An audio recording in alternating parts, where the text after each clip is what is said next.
যুক্তরাষ্ট্র সফরের রোহিঙ্গা সংকটে কেন্দ্র করে জাতিসংঘ সাধারণ পরিষদ একটি উচ্চ পর্যায়ে সভায় অংশ নেবেন প্রধান উপদেষ্টা মোহাম্মদ ইউনূস। তিনটি রাজনৈতিক দলের 4 জন নেতাকে সঙ্গে নিয়ে জাতিসংঘ সাধারণ পরিষদ অধিবেশনে যোগ দিতে রোববার যুক্তরাষ্ট্রে যাচ্ছেন বাংলাদেশের অন্তর্বর্তীকালীন সরকার প্রধান উপদেষ্টা মোহাম্মদ ইউনূস। সরকারি এই সফরে রাজনৈতিক প্রতিনিধি যুক্ত করা নিয়ে তৈরি হয়েছে নানা প্রশ্ন ও আলোচনা। সংবাদ সম্মেলনে অন্তর্বর্তীকালীন সরকারের পররাষ্ট্র উপদেষ্টা মোহাম্মদ তৌহিদ হোসেন জানিয়েছেন, 2রা অক্টোবর দেশে ফেরার আগে জাতিসংঘের সাধারণ পরিষদের অধিবেশনে অংশ নেওয়ার পাশাপাশি একাধিক দ্বিপক্ষীয় বৈঠক অংশ নেবেন প্রধান উপদেষ্টা। এছাড়া সাক্ষাৎকার দিতে পারে আন্তর্জাতিক গণমাধ্যমে।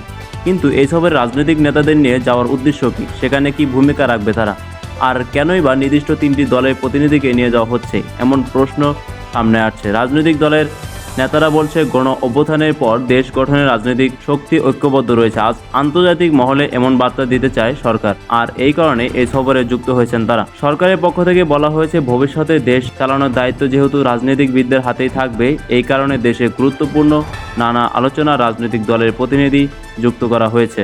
নির্দিষ্ট 3টি দল থেকে প্রতিনিধি নির্ধারণে এই সিদ্ধান্ত নির্বাচনের আগে অন্য রাজনৈতিক দলগুলোর কাছে ভুল বার্তা দিচ্ছে কিনা উঠছে এমন প্রশ্ন। এই ছিল আজকের বিডি নিউজ 99 এর শেষ আপডেট। আপনি যদি এখনো সাবস্ক্রাইব না করে থাকেন তাহলে দয়া করে এখনই সাবস্ক্রাইব করুন এবং বেল আইকন ক্লিক করুন, দেন আপনি আমাদের প্রতিটি আপডেট সবার আগে পান। আপনাদের ভালোবাসা ও সামর্থ্য আমাদের এগিয়ে নিয়ে যাওয়ার প্রেরণা।